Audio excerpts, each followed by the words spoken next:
tidak termasuk dalam berkas, dia hanya diminta secara pribadi oleh terdakwa, maka dalam hal ini penasihat hukum terdakwa bisa mengajukan permohonan pada majelis hakim untuk menghadirkan dengan alasan kita sudah coba meminta datang dan ternyata mereka nggak mau datang.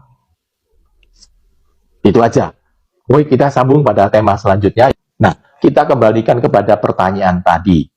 Saya lihat di sini, kebetulan saya ada melihat, ada pertanyaan kan, bahwa BPOM dan segalanya itu masuk dalam berkas. Nah, itu wajib.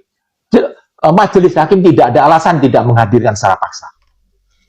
Itu diviralkan aja, diramikan kalau memang hakim tidak mau menghadirkan. Dan BPOM juga harus diviralkan. Datang aja langsung ke BPOM sendiri. Ketemu sama ketuanya langsung kan. Kenapa tidak mau menghadir? Gitu. Padahal di BAP sudah ada.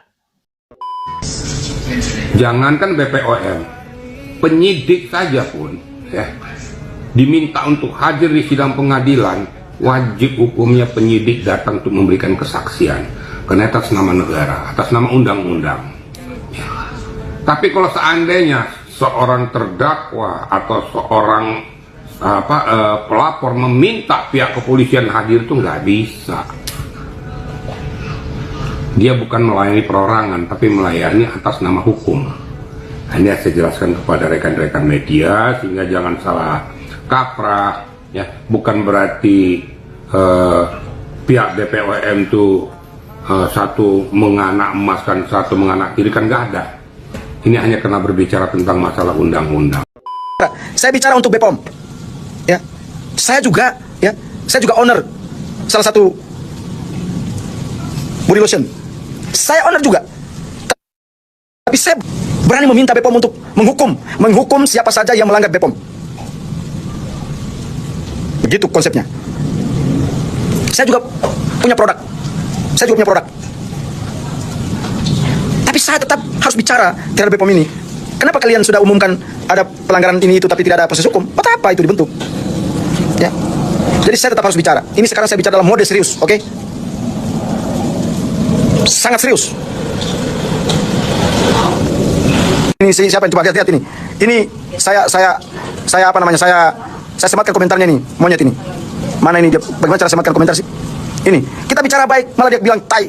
Ini otak, ini kan otak dia begitu. Jadi memang ada buzzer-buzzer, budak-budak kekuasaan, budak-budak pemerintah, budak-budak mereka ini yang terus mengkritisi orang yang kritik terhadap pemerintah. Jadi ada buzzer-buzzer yang memperbudak dirinya pada kekuasaan untuk menghantam orang-orang yang kritik pada kekuasaan. Ya, tetapi saya tidak akan pernah berhenti untuk berbicara. Tidak akan pernah berhenti untuk saya mengkritisi seluruh kebijakan yang tidak berpihak kepada rakyat. Tidak akan pernah berhenti sampai kapanpun. Kecuali saya tidak lagi menjadi anggota DPR RI. Hari ini saya menjadi anggota DPR RI, digaji oleh negara untuk bicara. Rakyat tidak pernah meminta gaji saya. Rakyat yang memilih saya tidak pernah meminta gaji saya. Markus lagi. Di mana-mana ada Markus. Markus atau maklar kasus memang telah menunjukkan prospek cuan yang menjanjikan di negeri kita, Indonesia Raya Merdeka Jaya Sentosa ini. Dan sepertinya dunia permarkusan juga merambah ke tugas pemerintah dalam pengawasan obat dan makanan. Badan Pengawas Obat dan Makanan atau BPOM ditugaskan untuk menjamin produk beredar di wilayah Indonesia adalah aman dan bermanfaat. Kita sebagai konsumen pasti relate nih, bahwa produk ilegal itu mudah sekali didapatkan di wilayah Indonesia. Bahkan tanpa kita sadari, tanpa kita sengaja, loh yang kita dapat malah produk ilegal. Apakah jaminan BPOM, jaminan pepesan kosong? Beberapa waktu terakhir kita juga sering ya mendapatkan siaran publik temuan BPOM akan produk ilegal. Yeay, kita tepuk tangan. Padahal tahu nggak, sebelum ditemukan BPOM, kita sebagai konsumen lebih dulu menemukan di pasaran. Nah, sudah mulai terbuka kan apakah publikasi temuan produk ilegal oleh BPOM itu sebagai bentuk pengawasan yang efektif. Prestasi dan kinerja BPOM kok harus menumbalkan konsumen sih? Laporan ke atas asal Bapak senang.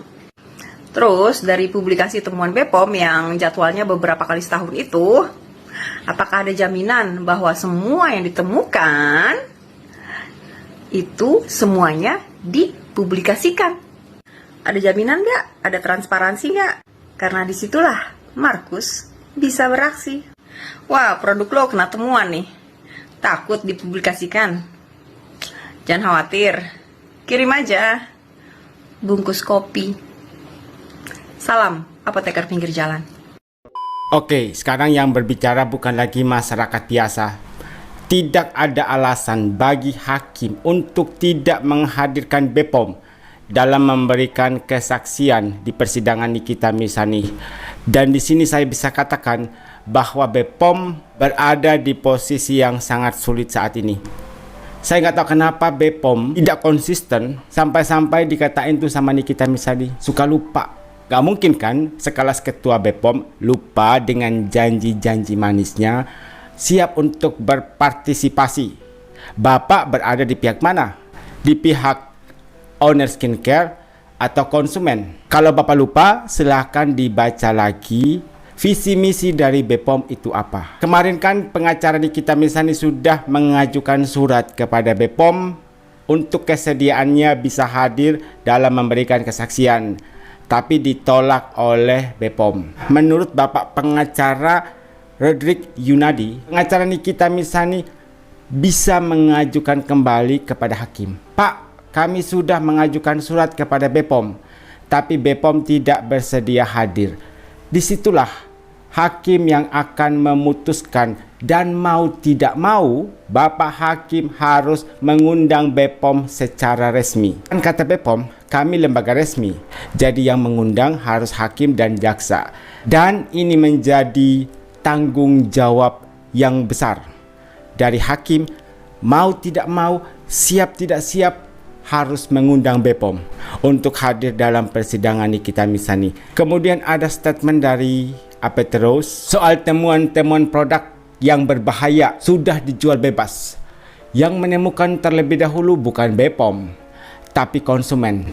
Pertanyaannya, kenapa bisa lolos, Pak? Padahal BPOM adalah lembaga negara yang memastikan bahwa produk-produk yang beredar di pasaran merupakan produk yang sudah mendapatkan izin BPOM. Tapi kita ambil contoh produknya Ibu SS, kemudian produknya RG, mengandung bahan-bahan berbahaya, tidak memiliki izin edar, dan sebenarnya Pak, ini menjadi kesempatan emas bagi BPOM untuk mengembalikan kepercayaan dari konsumen atau masyarakat Indonesia. Postingan dari Teras Doraemon tentang aturan yang ditetapkan oleh BPOM. Dan kalau memang benar aturan ini benar-benar diaplikasikan oleh BPOM, kata Teras Doraemon seharusnya RG kena pasal. Pasal 435 Undang-Undang 17 tahun 2023, setiap orang yang memproduksi atau mengedarkan sediaan farmasi dan atau alat kesehatan yang tidak memenuhi standar keamanan khasiat dapat dipidana penjara paling lama 12 tahun atau denda paling banyak 5 miliar rupiah. Tapi yang terjadi saat ini apa? BPOM aja diduga tidak berpihak kepada konsumen. Satu hal lagi Pak, Nikita Mirzani adalah warga negara Indonesia. Dan kalian ingat statement dari salah satu saksi ahli? Orang yang membuka sesuatu rahasia untuk kepentingan masyarakat luas. Berarti di sini apa? Nikita Mirzani punya jasa besar. Kenapa malah dipenjara? Apakah saya mendukung pemerasan? Tidak. Saya tidak mendukung pemerasan dan segala tindak kejahatan lainnya. Tapi di sini yang saya soroti adalah soal proses hukum dari Nikita Mirzani. Dan di dalamnya ada peran dari BPOM yang seharusnya bertanggung jawab untuk meluruskan permasalahan yang terjadi antara Nikita Mirzani dan juga Reza Gladys. Karena awal mula masalah ini terjadi karena skincare. Salah satu produk dari RG yang tidak memiliki izin edar. Dan kata Teras Doraemon, seharusnya RG kena pasal.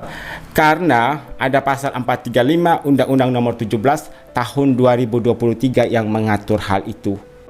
Postingan dari Gusna Isbek ini tidak mengada-ngada karena ada sumbernya dari Detik News. Kabar terkini, kasus ex pegawai BPOM tersangka pemerasan 3,4 miliar rupiah hari Selasa 13 Agustus tahun 2024. Kepala BPOM ikut diperiksa terkait ex pegawai BPOM yang menjadi tersangka pemerasan sebesar 3,4 miliar rupiah. Dan di sini ada statementnya juga, ini bukan soal kasus Reza Gladys. Ini bukan soal diduga 5 anggota BPOM mendapatkan suap dari Reza Gladys, bukan. Tapi ada kejadian ex pegawai BPOM menjadi tersangka pemerasan sebesar 3,4 miliar rupiah. Kalau dikaitkan dengan kasus Nikita Mirzani dan Reza Gladys, tentu saja menambah kecurigaan dari masyarakat Indonesia. Apakah berita yang sempat viral kemarin itu benar atau hanya sekedar hoax?